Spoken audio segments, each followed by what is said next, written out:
n'oubliez pas de vous abonner et cliquer sur la cloche de notification. Bonjour et bienvenue dans RGTV, bienvenue dans votre émission Inside que vous aimez tant. Aujourd'hui, nous avons le réel plaisir de vous savoir nombreux en train de nous suivre.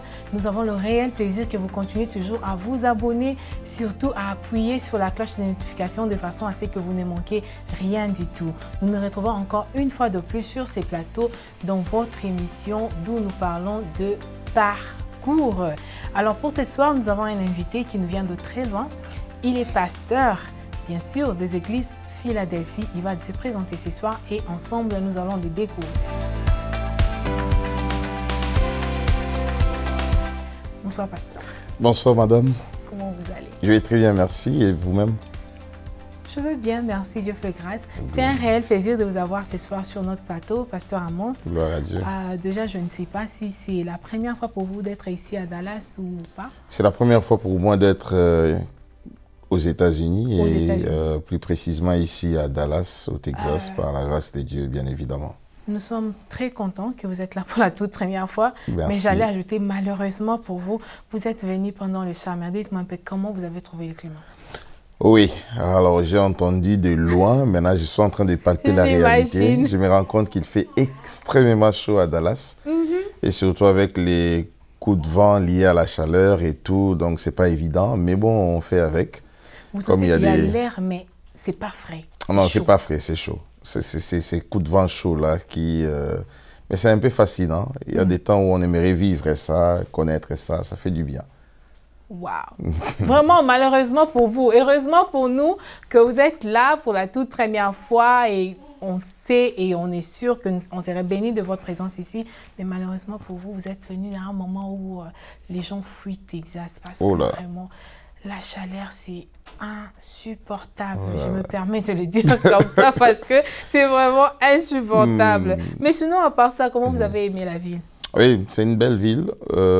J'ai peut-être pas eu le temps de tout découvrir parce que j'étais concentré à l'œuvre que je suis en train de faire. Je suis d'ailleurs même en train de faire. Et ça m'a peut-être pas donné le temps de visiter la ville pleinement. Et puis, j'ai quand même visité 2-3 sites. Mais je crois prochainement, par la grâce de Dieu, nous allons revenir. On aura aussi le temps de visiter et aussi le temps de faire l'œuvre de Dieu, pourquoi pas. Alors, merci d'avoir répondu à notre invitation, pasteur Amos. À moi de vous remercier. Alors, ici, sur Inside, nous avons le coutume que tous nos invités passent par le scanner. OK. Alors, pour vous, ce soir, pasteur, vous allez faire ce qui est auto-scanner. Vous allez vous présenter pour ce grand public-là, nos insiders qui sont en train de nous suivre, qui puissent savoir un peu plus qui est le pasteur Amos Makanda. Merci beaucoup. Très belle question. Lorsqu'on doit toujours se définir, il y a... C'est pas facile de parler de soi-même, mais bon, je vais quand même essayer de dire 2-3 mots sur ma personne. Je suis Amos Makanda. Je suis l'un des pasteurs du Centre missionnaire Philadelphie, une église de la 37e communauté des Assemblées de Dieu, et à Kinshasa précisément, dirigée par le pasteur Ken Luamba, qui est un père pour nous, que je salue en passant, ainsi que sa femme, maman Nathalie Luamba.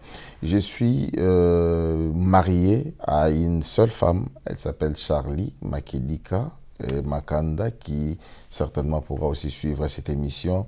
Et ensemble avec elle, nous avons, par la grâce de Dieu, 4 filles. Nous avons Maria Emmanuel, Raziela Emmanuel, Malaika Emmanuel, ainsi que Rosen Emmanuel. C'est un peu ça en gros sur moi.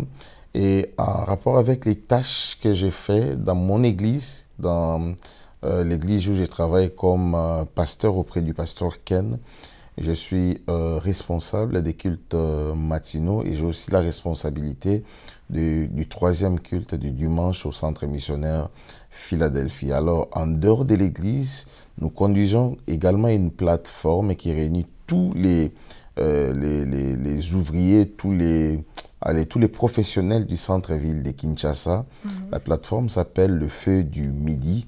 C'est une plateforme que je dirige par la grâce de Dieu. Nous nous réunissons chaque premier lundi du mois où les professionnels de la ville viennent un peu de partout avoir ne fût-ce qu'une heure dans la présence de Dieu pendant leur pause. C'est chaque lundi que nous nous réunissons et pendant ce moment d'impact, le Seigneur nous fait énormément du bien.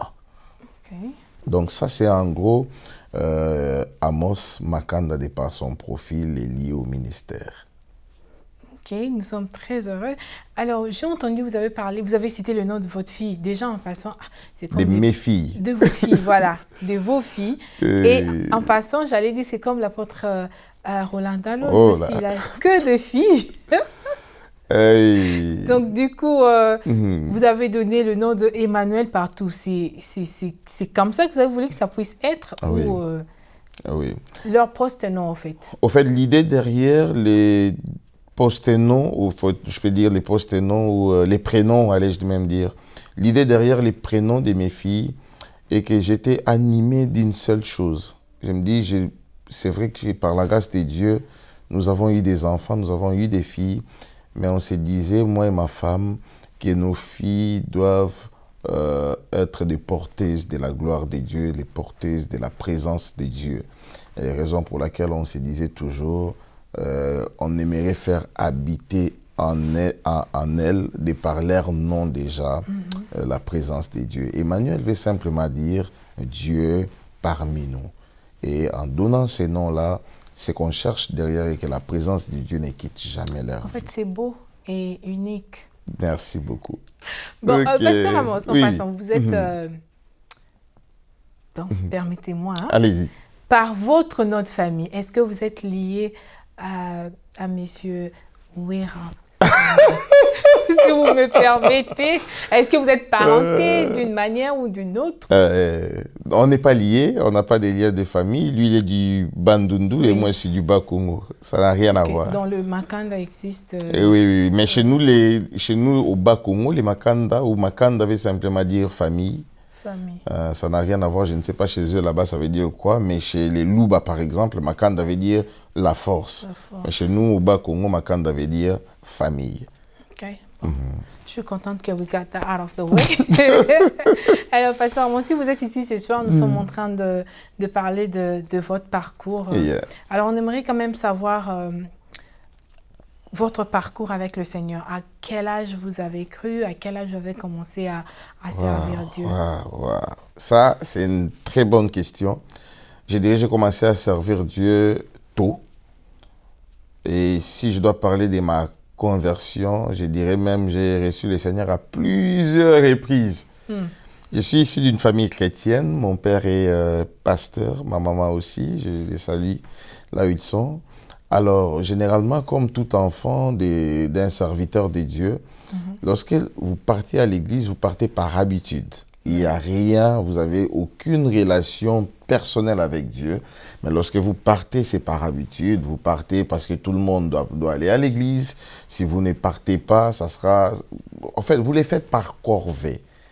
Donc, en réalité, vous ne partez pas parce qu'il y a quelque chose de Dieu en vous, mais vous partez par corvée. Vous ne voulez pas que papa se fâche. Vous ne voulez pas que maman se fasse des soucis. Donc, c'est d'abord la chose qui nous conduisait à l'église. Et à chaque fois qu'on prêchait, on était quand même touché par les messages. Qui doit recevoir... Est-ce qu'il y a des gens qui doivent recevoir Jésus, par exemple? On levait toujours la main. Tu pars, tu reçois Jésus et tu ne comprenais absolument rien. J'ai reçu Jésus à plusieurs reprises. Au point qu'à un moment donné, tu ne sais pas quand est-ce que tu l'avais vraiment reçu. Et puis, arrivé à un moment dans ma vie, c'était avant les années 2000, c'est alors que j'ai commencé à prendre totalement conscience de qui était Jésus pour moi. Et aussi par peur, parce que vers les années 2000, on craignait tous qu'il y aura la fin du monde et tout. Vers les années... vers 1999 déjà, c'est là où ça commençait à cliquer. Ah, là, il faut chercher la face de Dieu. Et là, il faut donner sa vie à Jésus. Alors, déjà, vers 99, je m'étais baptisé.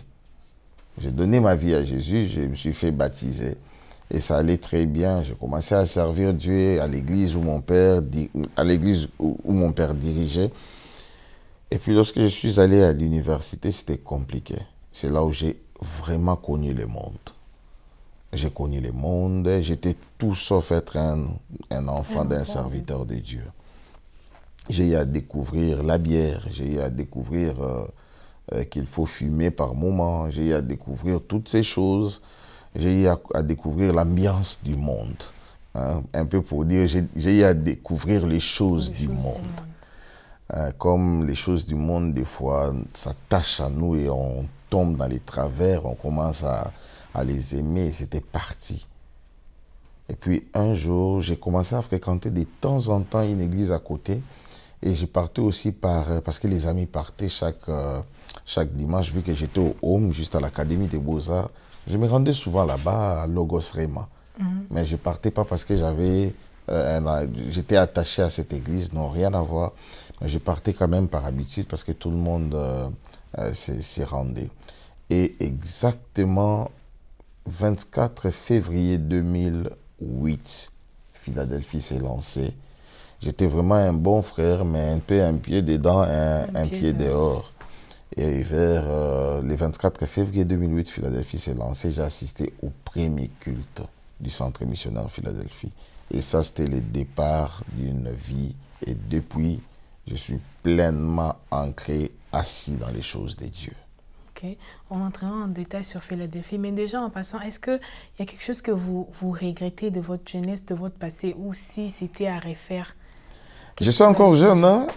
Donc, quand je dis jeunesse, quand vous avez dit, après, vous êtes parti à l'école, vous avez découvert beaucoup de choses et tout et autres. Donc, pendant ces temps-là, si c'était à refaire, qu'est-ce que vous changeriez? Si c'était à refaire, j'allais pas accepter cette vie-là. Honnêtement, je regarde la caméra et je l'ai dit sans complaisance. Si c'était à refaire, j'allais pas accepter cette vie-là.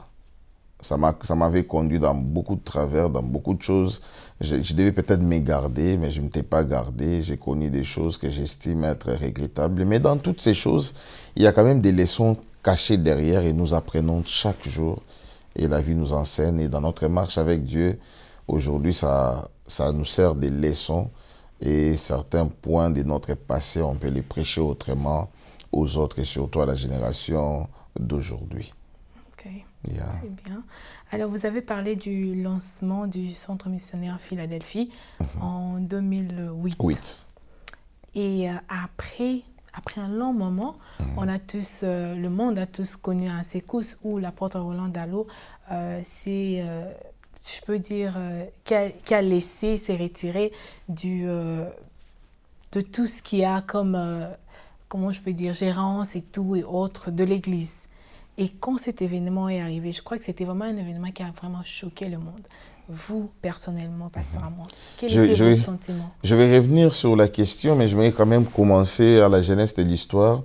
24 février 2008, j'étais étudiant en phase terminale, donc j'ai sorti déjà de l'université. J'ai finissé ma licence en architecture d'intérieur. J'ai finissé ma licence et j'ai commencé à découvrir l'apôtre Roland Dallot, qui est mon père spirituel. Que nous saluons aussi en passant. Et vraiment, j'ai commencé à découvrir cet homme, j'ai commencé à l'aimer parce que je ne le connaissais pas avant. Avant, je le voyais. Il y avait toujours un réflexe lorsque j'ai regardé la télé. Je vois, il y a les cultes de la borne. Souvent, lorsque les pasteurs André-Jacques Vernon prêchaient, j'aimais suivre. À cette époque-là, les cultes de la borne, lorsque les pasteurs Jacques-André Vernon prêchaient. Mais lorsque c'est les pasteurs Dallot qui prêchaient, je ne connaissais pas déjà. J'avais toujours les réflexes de dire en lingala, « Mundela teya, mutumundu pa teya, botika baje ». Et j'ai zappé. J'ai zappé. Je ne sais pas s'il garde encore cette histoire en tête. Je me rappelle une fois, la première fois qu'on s'était vu, je lui avais parlé de ça. « Mundela teya, yopo teya ». Et j'ai zappé. Alors, lorsque Philadelphie s'est lancée, j'étais très attaché à l'apôtre Roland et auprès de lui, j'ai commencé à apprendre beaucoup de choses. Il a des styles variés qui peuvent aider quelqu'un à apprendre rapidement auprès de lui. Des fois, il peut t'avoir avec lui, des fois, il peut te traiter distant. Et il varie quand même dans son leadership et il a des techniques assez particulières pour enseigner quelqu'un, pour aider quelqu'un à grandir dans sa marche avec Dieu aussi et dans la vie du ministère. Et j'étais tellement attaché à cet homme et puis arrivé un moment où il nous a communiqué qu'il devait laisser l'Église. Ah ça, c'était compliqué. C'est là que nous voulons savoir. Pour moi, personnellement, lorsqu'il nous avait annoncé cela, bon, j'étais un peu perdu. Je me dis, avec l'attachement que j'ai, c'est vrai qu'on s'attache à Dieu, mais lorsqu'on a un leader comme l'apôtre Roland, je ne suis pas en train de les vanter, mais je suis en train de dire, parce que déjà, lui, il n'aime pas trop ça, mais je suis en train de dire clairement les choses telles que ça se présente. C'est un leader fantastique, c'est quelqu'un qui vous pousse qui vous aide à, comment dirais-je, que vous arriviez à sortir les meilleurs de vous-même. Déjà ça et tout, il vous met en confiance. C'était pas facile. Personnellement, pour moi, ce n'était pas facile. Mais comme il nous avait parlé en disant qu'il avait écouté Dieu, et vu que nous avions à cette époque-là déjà la facilité de les suivre, on s'est dit, ça vient de Dieu et on va faire la même chose, c'est-à-dire laisser qu'ils partent et rester là où le Seigneur nous a déjà placés. Alors, Pasteur Amos, c'est vrai que c'est arrivé. L'apôtre Roland est parti et puis vous êtes resté à l'église. Je peux dire, boum, du coup, on retrouve qu'il y a maintenant deux camps. Il y a le pasteur Atom de l'autre côté et puis il y a le pasteur Ken de l'autre côté. Ah ouais, j'aime ça lorsqu'on dit il y a deux camps. Mais oui, c'est vrai. Mais vous avez porté votre choix de rester avec le pasteur Ken. Mais c'était pas facile. Pourquoi vous avez porté votre choix sur le pasteur Ken? Ce n'était pas facile. Ce n'était pas facile. Je crois avoir écouté Dieu. Parce que d'une part, il y a les pasteurs Atoms, à l'époque, il était déjà très connu. Le pasteur Ken n'était pas très connu à l'époque. Hein. Il était d'ailleurs dans l'ombre, il ne prêchait pas très souvent. Mais lorsque l'apôtre Roland, lorsque Dieu lui avait parlé, les choses étaient orientées de la sorte que les pasteurs Ken devaient prendre les commandements, devaient être pratiquement les numéros 1 des églises Philadelphie. Et c'était comme ça. Pour certains, ils se disaient, est-ce que pourquoi pas les pasteurs Atoms, on connaît déjà son style et tout. Et le pasteur Ken, il était un peu plus dans l'ombre et tout. D'ailleurs, l'apôtre ne l'utilisait pas trop. Mais bon, en regardant, on a l'impression comme s'il ne l'utilisait pas trop. Mais je pense que c'était des moments où plutôt les pasteurs Ken avaient peut-être beaucoup appris aussi, soit de l'apôtre, soit du ministère et tout. Mais pour moi personnellement, faire les choix de savoir s'il faut aller à Funa, tout comme à rester à Gombe, c'est là où j'ai passé des temps personnels, je me questionnais, j'ai prié, je ne voulais pas ne pas être là où le Seigneur me voulait. Parce que par moments, lorsque j'ai fait le choix de rester à Gombe, lorsque le Seigneur m'a convaincu de rester à Gombe, par moments, j'ai connu aussi une période où c'était tellement dur pour moi, je me disais, je devais partir de Gombe. Je devais vraiment partir de là. Je m'étais même décidé un jour, je me suis dit, ok, je vais vraiment partir, c'est décidé. Je devais voir l'apôtre, il donnait un séminaire, à Gombe. Et je me disais, soit je vois l'apôtre avant, soit je vois les pasteurs Ken après les séminaires, juste annoncer que j'étais en train de partir. Et c'était le jour du séminaire, l'apôtre finit son message. Il n'avait pas encore clôturé les cultes. En finissant son message, directement, il me dit, Amos, Dieu me parle de ça. Et il était pratiquement, je crois, 10 heures lorsque le Seigneur me parlait. Il me disait que ta place, c'est ici. Alors que moi, j'avais déjà dans ma tête l'option de partir de là. L'option de partir, c'était de partir complètement de la communauté ou... Non, pas complètement de la communauté. Je me disais, soit je pouvais aller voir ailleurs, parce que c'était quand même pour moi un moment de challenge, de flottement un peu. Je voulais quand même comprendre ce que le Seigneur voulait de moi, vu que c'était pas ce que je vivais, c'était pas ce que je voulais vivre et tout. Et puis après, j'ai compris que le Seigneur me voulait à côté du pasteur Ken. Et ce qui est bien, le Seigneur fait toutes choses bonnes en son temps. Ce qui est bien avec les pasteurs Ken, j'ai beaucoup appris. Beaucoup appris. Je pense que les Amos d'aujourd'hui est totalement différent avec les Amos qui pouvaient décider n'importe quand partir. Et ma compréhension du ministère a beaucoup changé. Beaucoup. Oui, beaucoup. Hier, ça va même aussi avec des motivations. Hier, on pouvait prêcher, mais aujourd'hui, lorsqu'on prêche même, il y a beaucoup de choses, il y a beaucoup de changements. J'ai réfléchi même sur base de ça, je me rends compte que le Seigneur a eu à faire un grand travail dans ma vie, mais passant par cet homme de Dieu que je respecte Alors, beaucoup. l'apôtre Roland Dallot est parti, vous êtes resté avec le pasteur Ken. Est-ce que vous pouvez nous dire, y a-t-il une différence entre la manière de faire les choses ou la façon de gérer de pasteur Ken et de l'apôtre Roland? Et il y a une différence, oui, déjà parce que l'apôtre Roland n'est pas le pasteur Ken, le pasteur Ken n'est pas l'apôtre Roland. Il y a une grande différence sur cette base-là. Pourquoi? Parce que ce sont des leaderships différents. Le pasteur Ken a sa façon de faire, l'apôtre aussi a sa façon de faire. Mais là, une seule chose est que le pasteur Ken a beaucoup hérité auprès de l'apôtre Roland. Et ce qui a même rendu sa tâche facile. Mais du point de vue gestion de l'Église a fait beaucoup de prouesses aussi entre les mains du pasteur Ken. C'est un peu comme les textes des Actes des Apôtres est en train de dire, si cette œuvre est de Dieu, personne ne pourra la détruire. Et nous avons vu que cette œuvre est d'abord, premièrement, est de Dieu.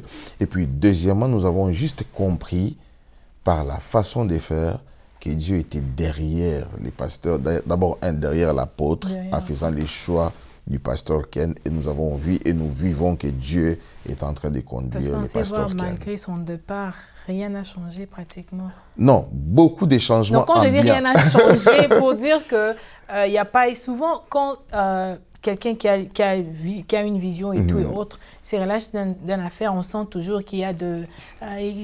Mais maintenant, nous bénissons Dieu, parce que un moment, même l'apôtre en parlait, il est venu donner un séminaire chez nous, il dit, en tout cas, ce que le pasteur Ken est en train de faire est fantastique. Il dit, moi je vous avais laissé ici avec l'Isanga seulement, mais aujourd'hui on parle de l'ISPT.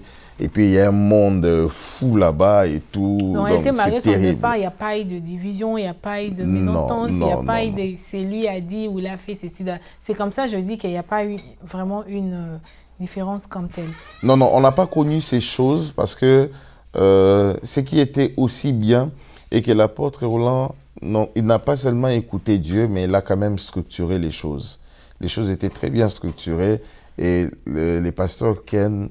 Ce que j'aime, c'est d'abord son cœur. Il sait comprendre, il sait gérer les gens. Ce n'est pas quelqu'un qui est là en train de se dire « Ok, j'ai les pouvoirs maintenant, je fais ce que je veux ». Non, non, non, il n'est même pas dans ça. Il a un cœur d'enfant de Dieu et je pense que c'est sa force même. Ça, c'est bien. Alors, pasteur Amos, vous êtes fondateur du... plateforme, comme vous l'avez dit. Fondateur, visionnaire, c'est mieux. Visionnaire, voilà. Vous êtes visionnaire du plateforme Fait du Midi. Est-ce que vous pouvez nous en parler un peu en long et en large du Fait du Midi? Alors, comme je l'ai dit en l'introduction, le Fait du Midi, c'est juste une plateforme évangélique qui a pour but d'enraciner la vie des prières, apporter la touche évangélique dans les milieux professionnels. Alors, le travail que nous faisons là-bas, ce travail consiste à évangéliser ces milieux professionnels qui est pourri. Aujourd'hui, on parle des hommes, on parle plutôt de l'occultisme, on parle de toutes ces choses et on voit comment les gens signent des contrats pour un travail et tu es censé adhérer à un loge XY. Alors on s'est dit, mais pourquoi pas nous, enfants de Dieu, nous pouvons nous mettre ensemble, prier, chercher la face de Dieu et aussi voir un peu plus loin si on peut structurer du point que certaines choses se passent aussi à notre niveau. C'est-à-dire même à notre niveau, on sait se donner, se rendre des services, on sait s'ouvrir même sur les plans professionnels. Je peux brancher quelqu'un simplement parce que cette personne est chrétienne. Mais aussi, chrétienne plutôt. Mais aussi, allez, l'idée majeure, au-delà de tout ce qui peut accompagner plutôt cette plateforme, mais l'idée majeure, c'est avoir un moment de prière pour les professionnels parce que généralement, ces gens n'ont pas le temps. La semaine, ils ne savent pas se réunir pour chercher la face de Dieu. Et on s'est dit, on a cette plateforme pour qu'ensemble, nous puissions nous voir, même pendant 1 heure de la pause, nous donnons nos pauses à Dieu. Nos pauses café deviennent carrément des pauses prières. C'est ça, au fait, l'idée du fait du midi. Et par la grâce de Dieu, le Seigneur nous fait du bien.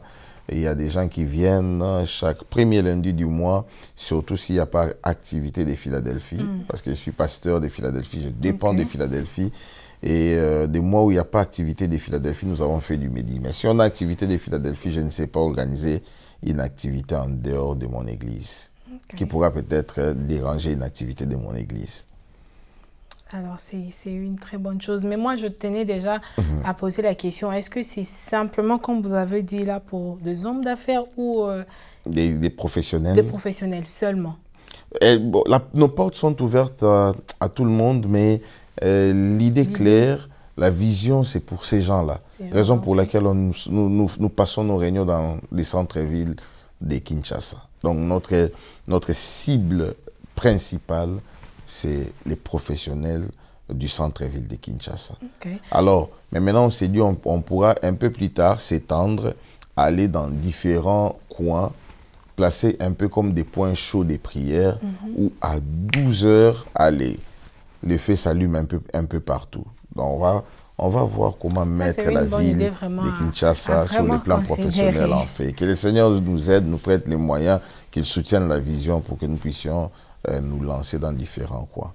Ok, c'est une bonne chose. Nous sommes en train d'arriver petit à petit vers la fin de ces petits entretiens que nous avons. Mais je tiens à signaler à vous qui vous venez de vous joindre à nous. Nous sommes ici avec le pasteur Amos des Églises Philadelphie, avec qui nous sommes en train de parler de son parcours. Et aussi, je tiens à signaler que cette émission a été sponsorisée par Oasis Group. Et si vous me voyez aujourd'hui habillée en pagne, si belle que je suis, c'est par Eden Confection depuis la RDC. Alors, pasteur Amos, si vous êtes ici à Dallas, c'est bien sûr pour vous joindre à l'église Philadelphie d'ici. C'est lui qui se trouve ici à Dallas. Alors, parlez-nous un peu de l'église Philadelphie ici à Dallas. On a entendu beaucoup de choses, beaucoup de soupçons et plein de trucs. Mais vous qui êtes pasteur, vous qui êtes de la boîte, est-ce que vous pouvez nous dire comment est-ce que vous avez trouvé la santé de l'église Philadelphie de Dallas? Je disais après les passages de l'apôtre et puis les autres bien-aimés, et des papas Ken aussi, il y a quelques mois en arrière, je dirais l'église se porte bien. Moi-même, je venais d'animer un séminaire. L'église se porte très bien. D'ailleurs, j'encourage même les bien-aimés de Dallas, ceux qui n'ont pas d'église d'attache, ils peuvent se joindre au centre missionnaire Philadelphie-Dallas. Nos portes sont grandement ouvertes et par la grâce de Dieu, le Seigneur conduit toujours son œuvre. Peu importe tout ce qui peut se passer, le Seigneur conduit toujours son œuvre. L'église se porte bien. Sur le voie de fermer. Comme c'est l'œuvre de Dieu, pardon? L'église n'est pas sur le voie de fermer. Non, mais je ne sais pas qui a dit ça. Les on. En fait, en réalité, non. L'église se porte bien par la grâce de Dieu. Tout va très, très bien. J'étais là, j'ai travaillé et j'encourage les bien-aimés de Dallas. Si vous n'avez pas une église d'attache, venez, nos portes sont grandement ouvertes. On va vous accueillir. Et le Seigneur nous bénit, nous fait énormément du bien. Nous avons eu des cultes merveilleux par la grâce de Dieu. Et vous pouvez vous connecter sur aussi, si je me permets, sur la page Facebook et YouTube de l'église Centre Missionnaire dans Philadelphia Missionary Center Dallas. Et puis, vous allez être en contact avec les programmes de l'église et tout. Par la grâce de Dieu, tout va très bien. Ok, merci. Nous sommes au moins rassurés parce que quelqu'un de la boîte nous a rassurés que l'église va très bien. C'est vraiment notre souci. Alors, pasteur Amos, vous êtes ici, vous avez dit qu'il y a eu de séminaires qui a été organisé par l'église. Est-ce que vous allez être encore ici pour longtemps ou vous êtes déjà sur le voie de retour? Bon, je dois déjà quitter d'ici peu. Et par la grâce de Dieu, je le crois, nous allons peut-être avoir l'opportunité de revenir encore, si Dieu nous fait vraiment grâce, parce que c'est lui le maître des temps et des circonstances. Ok, c'était un réel plaisir de vous avoir ce soir. En tout cas, le plaisir est partagé, madame. Je crois que nos insiders ont aimé, nous avons fait votre rencontre et tout. On a pu au moins savoir qui est le pasteur Amos, par rapport au fait du midi et tout et autres. Mais un mot pour nos insiders, pasteur.